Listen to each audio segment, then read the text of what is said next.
बिस्मिल्लाहिर्रहमानिर्रहीम, अस्सलाम वालेकुम। विनस स्पोर्ट के साथ आपका मेज़बान शहजादा मोइन हाजिर है। और वही कुछ हुआ जो हम अपने प्रोग्राम में अक्सर कहते रहे कि इंग्लैंड के खिलाफ जो टेस्ट सीरीज होगी उसके लिए कौन सी टीम सेलेक्ट होगी। हमारे तज्जिया निगार यहाँ पर बैठकर अपने तज्जिए से आगाह करते रहे कि टीम में बड़ी तब्दीलियां नहीं होंगी। और वही कुछ हुआ। जो पहला टेस्ट मैच खेला जा रहा है पाकिस्तान और इंग्लैंड के दरमियान 7 अक्टूबर को, और वहां हम देखेंगे जिस टीम का अनाउंस हुआ है 15 रुकनी स्क्वाड का, अब वहां पर इंजर्ड होने वाले खुर्रम शहजाद की जगह हम देखेंगे left arm spinner Noman Ali team का हिस्सा बन गया है। और इस 15 रुकनी स्क्वाड के अंदर अब होम सीरीज है, और वहां होम सीरीज के अंदर 2 विकेट कीपर बैटर्स हमारे साथ है। टीम के साथ मुंसलिक मोहम्मद रिजवान और साथ साथ सरफराज अहमद। दूसरी तरफ देखें तो पाकिस्तान क्रिकेट बोर्ड के जो चेयरमैन है मोहसिन नकवी साहब ने कुछ अरसे कबल अपनी एक प्रेस कॉन्फ्रेंस में कहा था कि जो चैंपियंस वनडे टूर्नामेंट हो रहा है इसमें से हम बासलाहियत खिलाड़ियों को निकालेंगे, और उन बासलाहियत खिलाड़ी को निकालकर हम इंग्लैंड के खिलाफ भरपूर तौर पर नौजवान खिलाड़ी को मौका देंगे। लेकिन इससे कतई नजर के बिल्कुल ही उलट हुआ, और 15 टेस्ट मैचेस में 47 विकेट लेने वाले नोमान अली एक दफा फिर कौमी टीम का हिस्सा बन गए टेस्ट टीम का। और गोगे नुमान अली के खिलाफ हम नहीं है। नुमान अली बड़ी अच्छी परफॉर्मेंस है नुमान अली की, पाकिस्तान को कई फतूहात है नुमान अली ने दिलाई है। लेकिन यहां पर जो बात कही जा रही है ना कि हम नौजवान खिलाड़ियों को मौका फराहम करेंगे, कौन से नौजवान खिलाड़ियों को चेयरमैन पाकिस्तान क्रिकेट बोर्ड या सिलेक्शन कमेटी ने मौका दे दिया ये इंग्लैंड के खिलाफ होने वाली सीरीज में, इस पे आज हम अपने शो में ज़रूर बात करेंगे। और साथ साथ अल सज्जाद जो छठे रेड स्नोकर चैंपियनशिप खेल रहे थे वहाँ उनको फाइनल में शिकस्त हो गई है, और शिकस्त के बाद यहाँ पर पाकिस्तान के लिए तो खुशी की खबर है कि फाइनल तो कम से कम पाकिस्तान ने इस छठे रेड स्नोकर चैंपियनशिप में खेला। दूसरी तरफ बात करें फुटबॉल के हवाले से तो वहां फुटबॉल पे पाकिस्तान की टीम ने बड़ी उम्दा कारकर्दगी का मुजाहरा किया है, और 5-1 से श्रीलंका के खिलाफ पाकिस्तान फुटबॉल टीम ने कामयाबी हासिल की इस मैच के अंदर। और सबसे पहले क्योंकि टीम अनाउंस हो चुकी है, यहां पर इंग्लैंड के खिलाफ है जो टेस्ट मैच पहला खेला जाएगा, और 7 अक्टूबर से मैच है खेला जाना है। और इसी पे बात करेंगे। हमारे साथ आज हमारे स्पोर्ट्स एनालिस्ट है जावेद इकबाल भट्टी साहब मौजूद हैं, उनके साथ साथ हमारे पास है इकबाल मेमन साहब मौजूद हैं।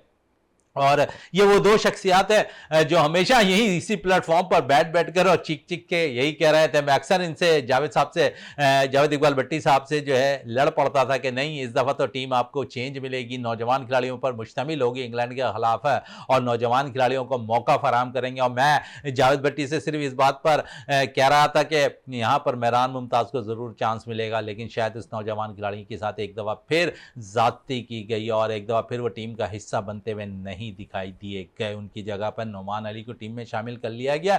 लेकिन इस पे क्योंकि कल के प्रोग्राम में ही यहां पर जावेद इकबाल भट्टी ने कह दिया था कि नोमान अली टीम का हिस्सा बनने जा रहे हैं, तो वही कुछ हुआ, नोमान अली टीम का हिस्सा बन गए। और बार बार मैं ये नोमान अली को मैं इसलिए फेवर कर रहा हूं कि सीनियर एज ए सीनियर उनकी अच्छी कारकर्दगी, लेकिन दूसरी तरफ हमें देखना पड़ेगा इब्रार अहमद भी इस टीम में शामिल हैं। और साथ साथ अगर क्योंकि मैं अक्सर अपने प्रोग्राम में ये बात कह रहा हूं कि इंग्लैंड की टीम है, जहां कमजोरी है इंग्लैंड की टीम की तो वो ये है कि वो लेग स्पिनर को अच्छा नहीं खेलते, और कोई भी लेग स्पिनर इस वक्त पाकिस्तानी टीम में मौजूद नहीं है, ये सवालिया निशान है। जाहिद महमूद ने यहाँ पर जो चैंपियंस वनडे कप हुआ उम्दा परफॉर्मेंस दी है, क्या वजह उन्हें टीम में शामिल नहीं किया। उस्मान कादिर ने अच्छी परफॉर्मेंस दी है। गो के माजी थोड़ा सा पीछे चले जाए तो यासिर शाह अच्छी बॉलिंग करते थे, इंजरी का शिकार रहे, लेकिन अभी करंट में अगर हम देख लें तो उसामा मीर हमारे पास मौजूद थे, उन्हें मौका हम दे सकते थे, यहाँ पर मेहरान मुमताज़ को दे सकते थे।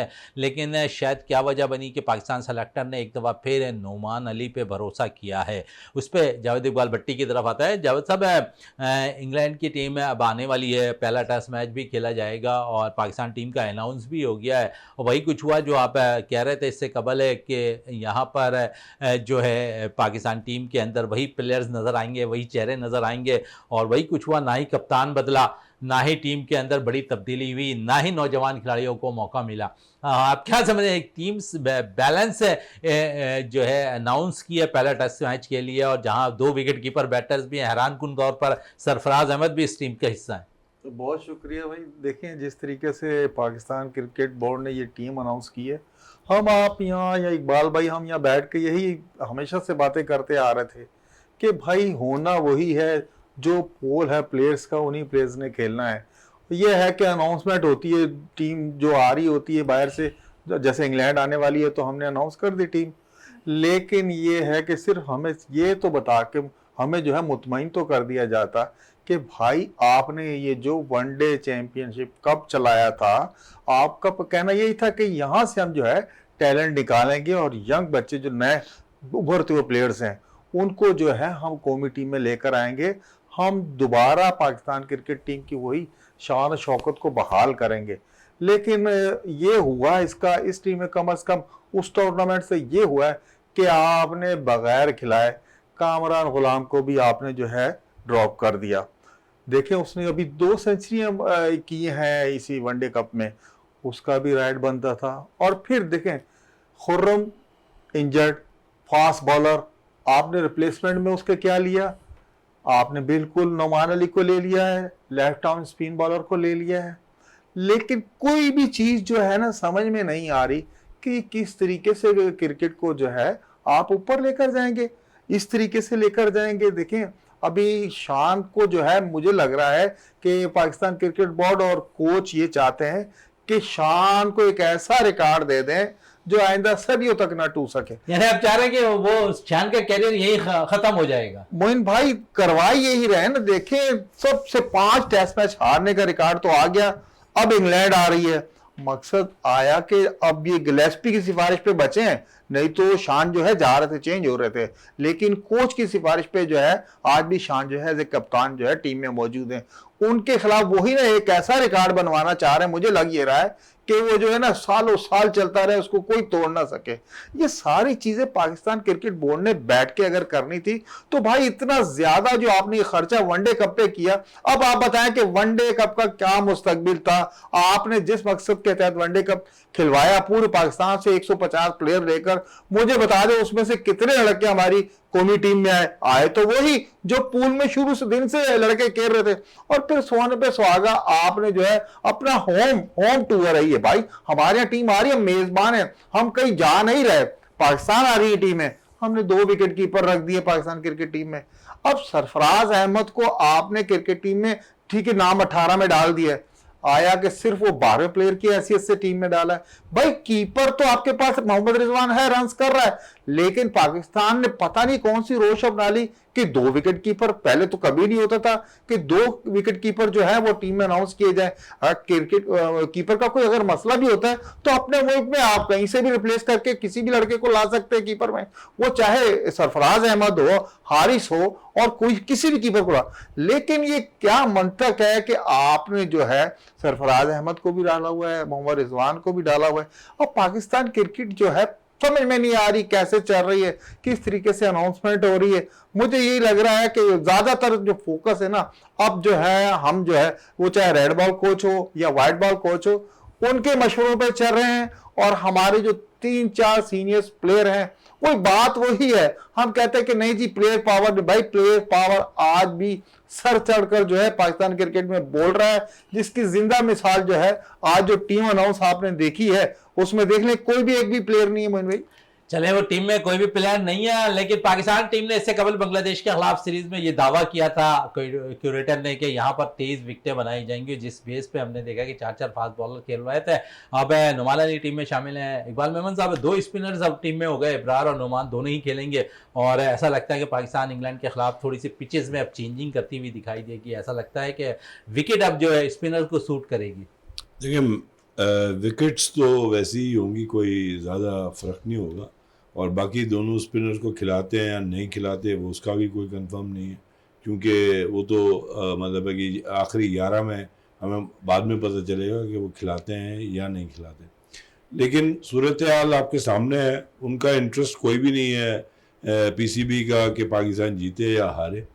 और आप शान मसूद की बात कर रहे हैं, तो शान मसूद का तो करियर वैसे भी ख़त्म था, उनको तो कप्तान बना के उन्होंने जो है उसका करियर बढ़ाया है और 5 टेस्ट मजीद खेल लिए और 3 और खेल लेगा। तो वो उनकी मर्ज़ी है पीसीबी वालों को कितनी भी उनको खिलाए, जिस तरह मंसूर अख्तर खेलता रहा, ये एज ए कैप्टन खेल रहा है, ठीक है। और अगर चल गया तो ठीक है, वाह वाह हो जाएगी, और नहीं तो फिर एक दो सीरीज और खेल लेगा। चले, ये सीरीज की आप बात कर रहे हैं, सीरीज में तो अगर देखें तो कप्तानी शिप तो वहां पर सरफराज भी अच्छी किया करते थे, और शिव उनकी जो है नाकामी नजर आई वहां पर कि पाकिस्तान के एक दो सीरीज के अंदर वो अच्छी परफॉर्म नहीं करते गए।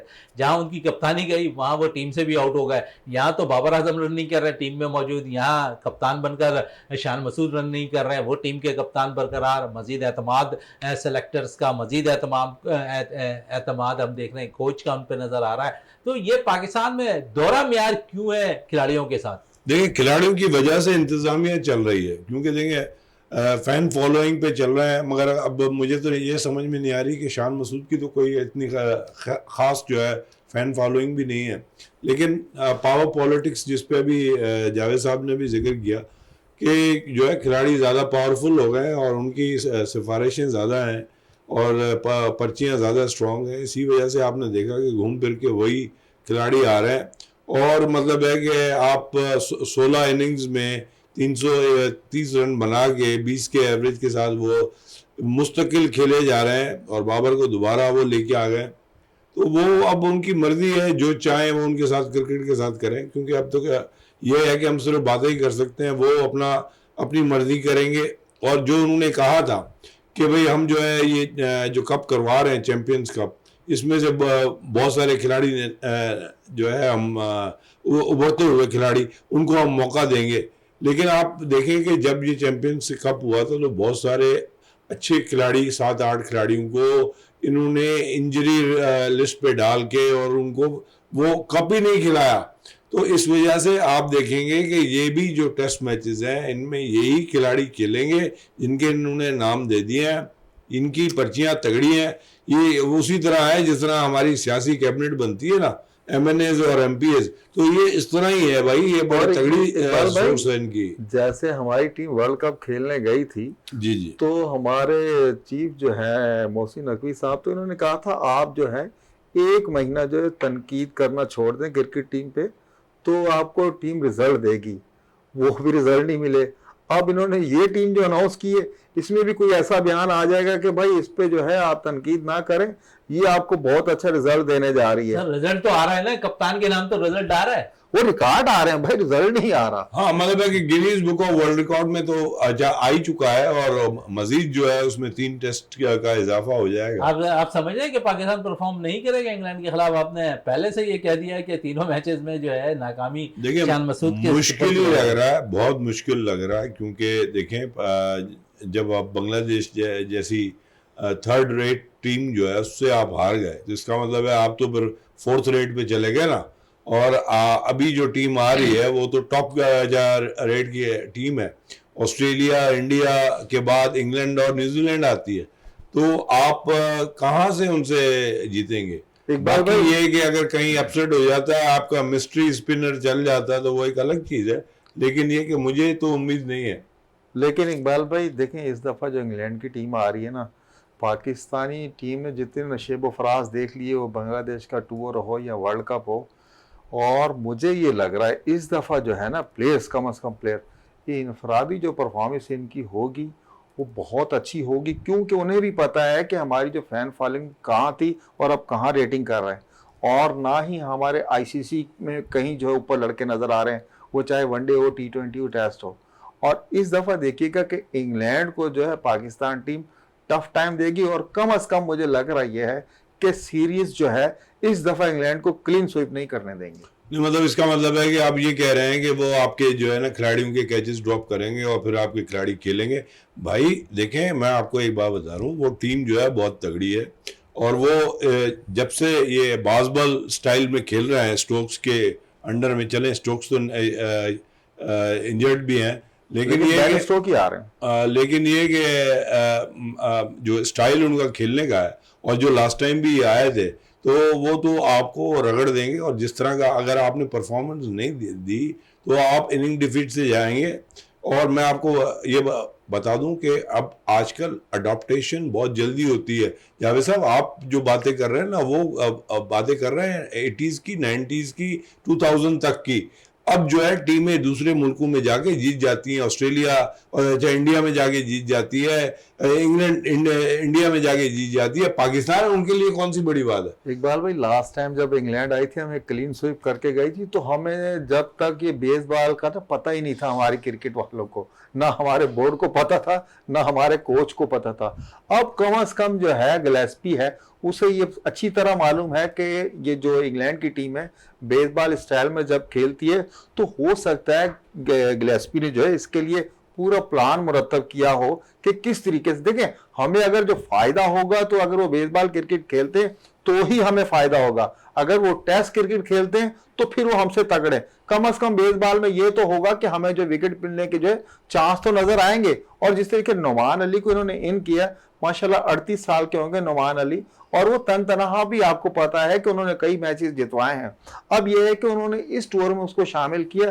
अब बात वही आप वाली है कि जिस दिन 11 प्लेयर मुल्तान में ग्राउंड में उतरेंगे तो उसी दिन पता चला आया कि किस किस को प्लेयर को खिला रहे हैं। जैसे अभी आपने हुरैरा को भी इन किया है, हुरैरा पिछले भी सीजन में भी बाहर ही बैठा रहा और कामरान गुलाम है वो भी बाहर बैठा रहा। अब ये पॉलिसी जो है देखें चेंज होती है या नहीं होती, आया कि आपने उसी पॉलिसी के तहत ही जाना है, जो ऊपर सारे वो प्लेयर है वही खेलेंगे, जो नया अगर आ भी गया नाम उसका अनाउंस हो गया तो वो डग आउट में ही बैठा रहेगा।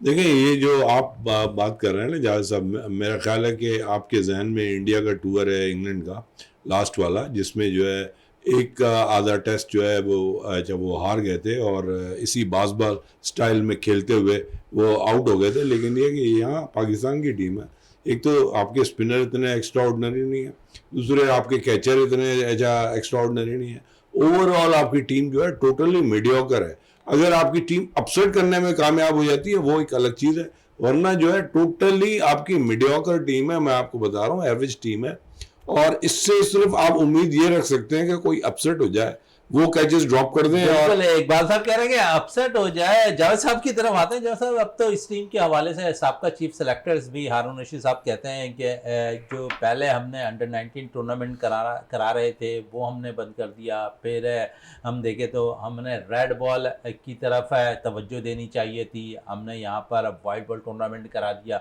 और फिर टीम ऐसी अनाउंस कर दी जिस पे नौजवान खिलाड़ी टीम में शामिल नहीं है। मुस्तकबिल पर कैसा दे रहे हैं? आपने हार का खौफ अब तक दिल से नहीं निकाला। बिल्कुल मोइन भाई, देखिए पाकिस्तान क्रिकेट बोर्ड की जो भी पॉलिसी थी हर पॉलिसी में तजाद नजर आ रहा है। देखिए आपका टूर कौन सा था? इंग्लैंड का टेस्ट का, और आपने वाइट बॉल की पूरा वनडे टूर्नामेंट उठा के चलवा दिया, वनडे टूर्नामेंट करवा दिया। अब आप बताएं आप कहाँ खड़ेंगे?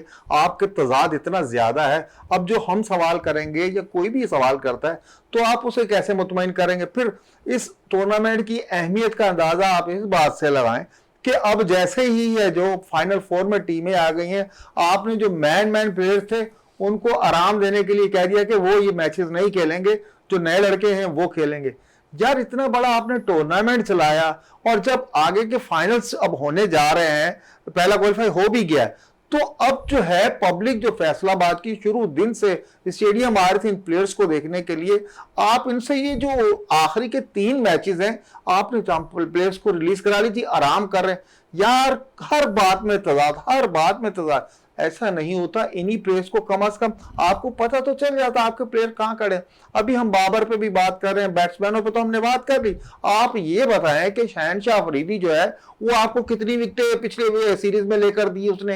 भाई उससे तो बॉल ही नहीं हो रही। बांग्लादेश प्लेयर जो है वो शुरू में ऐसा टेस्ट मैच कह रहे थे कि पावर में खेल रहे हैं, वो इतनी हिटें मार रहे थे, इसीलिए तो हमारे ये अबरार को अगर आपने दूसरे टेस्ट में खिलाया तो वो विकेट नहीं कोई ले सका। आपको पूरे बांग्लादेश की सीरीज के दौरान सिर्फ एक स्पेल नजर आया था खुर्रम का, और खुर्रम को आपने बिल्कुल इंजर्ड हो गया, वो टीम से बाहर हो गए, और यही कुछ शायद सिलेक्शन कमेटी को सोचना चाहिए। आपने मोहम्मद अली को चांस दिया, आप मोहम्मद अब्बास को भी बुला सकते थे इंग्लैंड के खिलाफ वसी तजुर्बा रखने का, जहां पर नुमान अली को आपने तलब कर लिया। फिर नुमान की कारकर्दगी से हमें इनकार नहीं है, नुमान अच्छा बॉलर है, उसने परफॉर्म किया हुआ, पाकिस्तान की फतूहात में उसका बड़ा अमल दखल है।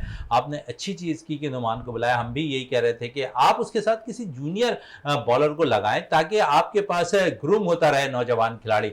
आप यहाँ पर इब्रार को तो रखा, लेकिन इब्रार की परफॉर्मेंस आपने लास्ट देख ली है। उसके अलावा अगर आप महरान की कंटिन्यू देखेंगे, वो अंडर 19 सतह से मुसलसल परफॉर्म कर रहा है। अंडर 19 में उसने परफॉर्म किया, डोमेस्टिक में परफॉर्म किया उसने, फिर पाकिस्तान शाहीन की नुमाइंदगी की, वहां परफॉर्म किया, बांग्लादेश के खिलाफ एक के खिलाफ मौका मिला वहां परफॉर्म किया, अभी हाल ही में चैंपियंस वनडे टूर्नामेंट खेला जा रहा है वहां परफॉर्म कर रहा है। तो यहां तो उस खिलाड़ी के साथ आप जाती कर रहे हैं। फिर कामरान गुलाम, जिनके लिए यह कहा जा रहा था कि नंबर 5 पोजीशन पे इस वक्त उनकी जगह बन रही है, फॉर्म में है, उन्हें मौका देने की जरूरत है, लेकिन अब ऐसा लगता है कि सेलेक्टर की आंखें बंद है। और हसनैन पे बात करें जो पूरे चले हसनैन पे बात करें। हसनैन पे बात करने से पहले मैं जरूर कल साइम अय्यूब की वो man of the match award की जरूर बात करूंगा, जहां मिला तो मैन ऑफ द मैच है साइम अय्यूब को, लेकिन उन्होंने वो मैन ऑफ द मैच का अवार्ड मोहम्मद हसनैन को दे दिया। और वजह क्या थी ये मैं जावेद साहब से भी बात करूंगा, लेकिन वो वजह बहुत कुछ पता है यहाँ पर। और जावेद साहब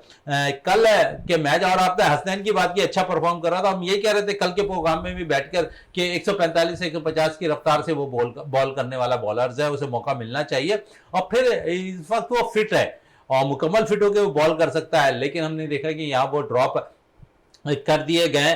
चले कल के मैच पे आ जाते हैं, थोड़ा सा चैंपियंस वनडे कप पे, फिर मोहम्मद हसनैन के हवाले से भी बात करेंगे। सबसे पहले तो मुझे बता दें हसनैन को क्यों नहीं टीम में शामिल किया गया, परफॉर्म कर रहा है, तजुर्बा भी रखता है, और साथ साथ क्योंकि कल उसने बड़ा अहम रोल अदा किया अपनी टीम की जानिब से, और जहां उनकी टीम फाइनल खेलने में भी कामयाब हुई है। साइम अय्यूब है जिस तरह क़यादत कर रहे हैं, और क़यादत की सलाहियतों में आखिरी 2 मैचेस में उन्होंने जो कारनामा अंजाम दे दिया, खुद अपनी बॉलिंग एक जानिब, पहले बैटिंग फिर दूसरी जानिब उन्होंने बॉलिंग से सबको मुतासिर कर दिया, और दोनों मैच बड़े इंपॉर्टेंट मैच में उन्होंने अपना रोल अदा किया। और फिर जो अवार्ड उन्हें मिल रहा था कल मैच में, क्वालिफाइंग राउंड के में, जहां उसने अच्छी कारकर्दगी दिखाई, 5 विकेटें हासिल की, फिर हमने देखा कि वो अवार्ड साइम अय्यूब ने जो है हसनैन को दे दिया। और मैं शायद ये समझता हूं कि वो जो 3 विकेटें थी ना हसनैन की, वो बड़े इंपॉर्टेंट 3 विकेटें थी, जिसकी बेस पे एक कप्तान ने ये सोचा कि ये अवार्ड का हकदार मैं नहीं हूं, ये मोहम्मद हसनैन है। मोइन भाई देखें, ये भी आप देखें यहाँ तजाद आ रहा है, इसमें तजाद आ रहा है। देखें अब हर जो मैन ऑफ द मैच देने वाले थे उन्हें भी पता होना चाहिए। देखें क्रिकेट जो देखता और समझता है, एक आम जो कमेंट्री सुनता है मोबाइल पे या रेडियो पे, उसे भी पता था कि इस फतह का जो दरवाजा था वो हसनैन ने शुरू में आपको तीनों जो स्टार थे वो आउट करके दे दिए, और उसके बाद तो आप किसी भी बॉलर्स को लगाते हैं तो वो 5 भी ले सकता था, 4 भी, 6 भी विकेट ले सकता था। देखें ये चीज जो है साइम अय्यूब को पता चल गई कि भाई जो दरवाजा जो खोला था वो हसनैन ने खोला था। अगर हसनैन रिजवान को आउट ना करता, हसनैन इफ्तिखार को आउट ना करता, आप कैसे वो सारी विकेट ले सकते थे। और देखिए साइंस समझता था कि यार ये जो दरवाजा खुला है हसनैन की वजह से खुला है, और पाकिस्तान क्रिकेट बोर्ड में जो ये बैठे हुए हैं, जो मकसद वहां जज बने हुए हैं, जिन्होंने मैन ऑफ द मैच देना था, आया के साइम ने जब अपना अवार्ड हसनैन के साथ शेयर किया तो उनको तो कम से कम कुछ बोलना चाहिए कि भाई हम गलत थे या साइम सही है। इन सारी चीजें देखिए, अगर आपने फास्ट बॉलर जो खिलाना था, आपके पास एक ही रिदम में जो बॉल कर रहा है, एक मीर हमजा है और एक हसनैन है, यही टेस्ट में बॉलर नजर आ रहे हैं। और अब्बास को तो आपने लिफ्ट कराना ही छोड़ दिए, वो तो करीब 700-800 विकेट लेकर बैठा हुआ है, इंतजार कर रहा है कि कब मुझे पीसीबी की कॉल आए और मैं पाकिस्तान आऊं। भाई हसनैन को टीम में होना चाहिए था, और रिदम देखिए उसका, 5 विकेटें भी ले रहा है, 3 भी ले रहा है, 4 भी ले रहा है, और मैन प्लेयर को वो आउट कर रहा है, ना कि टेल एंडर्स को। हमारे जो टेक बॉलिंग है, पॉइंट बात की जावेद इकबाल भट्टी ने, क्या वो टेल एंडर्स को आउट नहीं कर रहा है, मैन प्लेयर्स को आउट कर रहा है। जिस तरह मैंने ये कहा कि शाहीन शाह अफरीदी जो आउट करते हैं ना, ब्रेक थ्रू देते हैं, वो ऊपर के नंबरों को आउट कर देता है, जिसकी बिना पर दूसरी जो टीम होती है वो बेबस हो जाती है, जिसकी बिना पर उनका रिदम टूट जाता है। और यही कुछ है यहाँ पर मोहम्मद हसनैन कर रहे हैं अपनी टीम की जानिब से। कल भी उन्होंने मार्कोस के खिलाफ है जो 3 विकेटें शुरू में हासिल की हैं, वहाँ कमर तोड़ दी उन्होंने उनकी बैटिंग लाइन की, और फिर हमने देखा कि 137 रन पर उनकी टीम आउट हो गई। तो एक ब्लेंडर हुआ बिल्कुल इस टूर्नामेंट में, जो टीम 350 रन स्कोर कर रही है, जो 300 रन स्कोर कर रही है, जो चेस पे जा रही है तो 344-324 रन भी कर पा रही है। तो यकीनन है उस टीम के अंदर सलाहियत तो बहुत थी, लेकिन मोहम्मद हसनैन ने कल अपनी बॉलिंग से वो सब कुछ ख़त्म कर दिया था। फिर रही सही कसर जो है साइम अय्यूब ने पूरी कर दी 5 विकेटें लेकर, इकबाल, मेमन साहब इसी पे थोड़ा सा और आऊँगा मोहम्मद हसनैन के हवाले से। और इंटीरियल का बॉलर है, हैदराबाद से ताल्लुक़ है, और जिस किस्म की परफॉर्मेंस है, ऐसा लगता है कि सेलेक्टर्स जो हैदराबाद पे उन्होंने जो है ना, ऐसा लगता है दरवाजे बंद कर दिए हैं। जब से वहाँ के स्टेडियम वीरान हुए हैं, ऐसा लगता है कि खिलाड़ियों को एक मैच खिलाना है फिर ड्रॉप कर देना। बहुत सी मिसालें आपके सामने आ गई हैं, शर्जील खान की मिसाल आपके सामने, अजीम गुम्मन की मिसाल आपके सामने है, और रोहेल नज़ीर की आपकी मिसाल आपके सामने है, शाहनवाज धानी की मिसाल आपके सामने है, जाहिद महमूद की मिसाल आपके सामने है। और तो ऐसे कितने ही प्लेयर अभी निकल रहे हैं, और मजीद और भी बहुत से ऐसे प्लेयर हैं। ऐसा लगता है हैदराबाद के दरवाजे सेलेक्टर्स ने बंद कर दिए हैं। बिल्कुल अपना शहजादा, देखें प्रॉब्लम ये है कि आपने जो है एक तो वनडे का मैच जो है वनडे कप जो है आपने रखा, चैंपियंस कप, और जिसमें आप जस्टिफाई कर सकते हैं कि भाई हमने तो वनडे खिलाया है, हमने तो जो है 4 डे मैचेस या टेस्ट मैचेस, उनके लिए तो ये खिलाड़ी है ही नहीं, इसलिए उन्होंने टीम वही सेलेक्ट की है जो उन्होंने पहले की थी, सिर्फ एक नोमान अली को वो लेके आ गए। अच्छा, दूसरी बात यह कि हसनैन जो है वो फर्स्ट क्लास क्रिकेट बहुत कम खेलते हैं, बल्कि शायद खेलते भी नहीं हैं, तो वो उस पर जस्टिफिकेशन उस पर भी वो दे सकते हैं, उनके पास तो बनेगी। बाकी शाहनवाज धानी की मुझे समझ में नहीं आ रही, वो तो फर्स्ट क्लास में भी उन्होंने परफॉर्मेंस बहुत अच्छा दिया है, लेकिन उनको भी जो है इग्नोर कर दिया है। तो मैंने आपको बताया ना कि देखें, अच्छा दूसरी बात ये कि आप जो है बार बार ये चीज़ कह रहे थे कि वो रिस्क नहीं लेना चाहते, वो डरते हैं, उनके अंदर खौफ है। मेरे नज़दीक उनको डर जो है ना, हारने का कोई डर नहीं है, ठीक है ना, इसलिए कंटिन्यूस आप 5 टेस्ट मैचेस हार चुके हैं, वर्ल्ड कप 2 आप हार चुके हैं, और मजीद आप आगे हारेंगे। उनकी प्रायोरिटी में क्रिकेट नहीं है, उनकी जो प्रायोरिटी है वो एक आई वॉश है आवाम के लिए, और मतलब है कि आवाम बस जो है फोकस रहेगी क्रिकेट पे, वो अपना काम कर जाएंगे। उनका हिडन एजेंडा जो है ना कुछ कोई और ही है, और वो खिलाड़ी वही लेके आ रहे हैं जिनके पीछे जो है पर्चियां और सिफारिश स्ट्रांग है, और वही आप देख रहे हैं कि वही चेहरे नजर आ रहे हैं आपको। और जिनके पास सिफारिश नहीं है या जिनकी सिफारिश खत्म हो जाती है सरफराज की तरह, तो फिर उनको जो है साइडलाइन कर दिया जाता है। हालांकि सरफराज जो है 15 खिलाड़ी में तो है, लेकिन ये कि क्या वो 11 में खेलेगा, तो हसनैन का देखिए चांस तो बनता है, लेकिन हसनैन को एक तो अपने आप को जस्टिफाई करने के लिए 4 डे मैचेस भी खेलने पड़ेंगे, फर्स्ट क्लास खेलनी पड़ेगी, वो हमें नजर नहीं आ रही। क्या इतने जो ओवर्स है वो उतना सस्टेन कर सकेंगे ओवर द 5 डेज? नहीं, ये बड़ा मुश्किल हो जाता है, क्योंकि देखें एक तो हसनैन काफ़ी दफ़ा इंजर्ड रहे हैं, वो वनडे तो खेल जाते हैं, T20 खेल जाते हैं, लेकिन क्या वो टेस्ट मैचेस में इतना आगे जा सकेंगे ताकि सेलेक्टर्स जो है वो जस्टिफाई कर सके?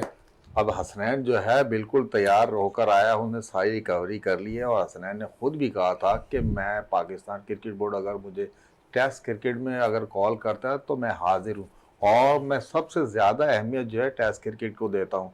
तो हसनैन को तो बिल्कुल टीम में शामिल होना चाहिए।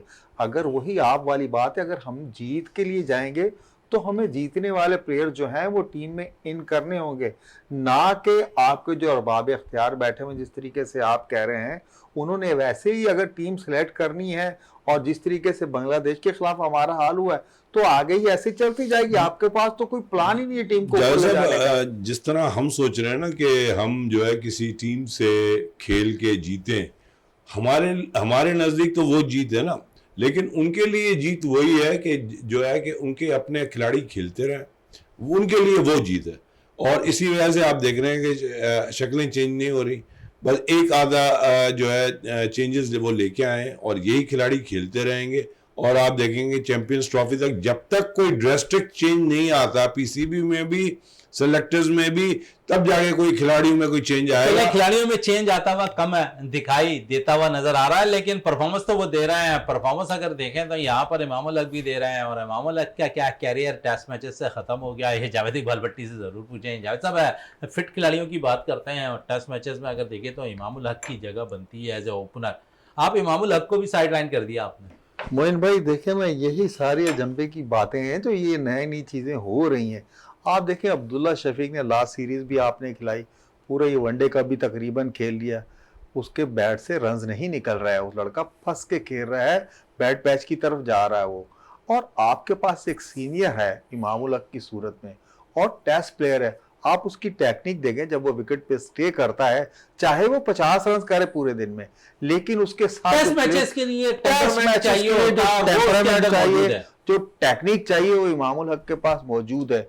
लेकिन क्या कीजिए कि उसका लिस्ट में नाम ही नहीं आ चले रहा। इसी पे इमामुल हक के हवाले से देखिए ये तो हम इस चीज़ को बार बार इंडोर्स कर रहे हैं कि जब तक किसी की तगड़ी सिफारिश नहीं है, यहाँ मैं आपकी तो बात को इंटरप्ट कर रहा हूँ इकबाल मेमन साहब, और ये बात है बड़ी अच्छी कह दी आपने कि जब तक सिफारिशें ना हो, लेकिन जो कुछ अरसे कबल है आप भी कह रहे थे, मैं भी कह रहा था, आप भी कह रहे थे, जो यूनुस खान ने एक प्रेस कॉन्फ्रेंस में कराची प्रीमियर लीग की कही थी कि रेडी वाले को पता है कि टीम कौन सी सिलेक्ट करनी है, लेकिन सिर्फ नहीं पता है तो पाकिस्तान के क्रिकेट बोर्ड के लोगों को नहीं पता है कि कौन सी टीम सेलेक्ट करनी है। पता उनको भी है, लेकिन ये कि अब उनकी प्रायोरिटी जो है ना वो वही है जो देखिए मैं आपको एक चीज बताऊं, बहुत सारी ऑर्गेनाइजेशंस जो होती है ना, उनकी जो रेगुलेटरी बॉडीज होती है या गवर्निंग बॉडीज होती है ना, वो मजबूर होती है उन ऑर्गेनाइजेशन पे। यहाँ पे भी हम देख रहे हैं कि पीसीबी जो है ना वो प्लेयर्स के ऊपर जो है वो जब भरोसा करती है और उन्हीं प्लेयर्स पे डिपेंड करती है कि हमारा काम कैसे चलेगा। तो ये जब ये हालत हो जाए ना पीसीबी की, तो फिर आप उनसे कभी भी तवक्को ना रखें कि वो फेयर चांसेस देंगे खिलाड़ियों को, क्योंकि उनकी मजबूरी ये है कि प्लेयर पावर जो है वो इतना मजबूत है कि आप उनको हटा नहीं सक रहे। और पीसीबी में बहुत सारे ऐसे ओहदेदार हैं जिनकी जो है खुद की नौकरी जो है ना वो उसमें प्रॉब्लम आ जाएगा। और आप शहजादा शायद मेरे से ये ऐसी चीजें कहलवाना चाह रहे हैं कि मुझे पता है कि भाई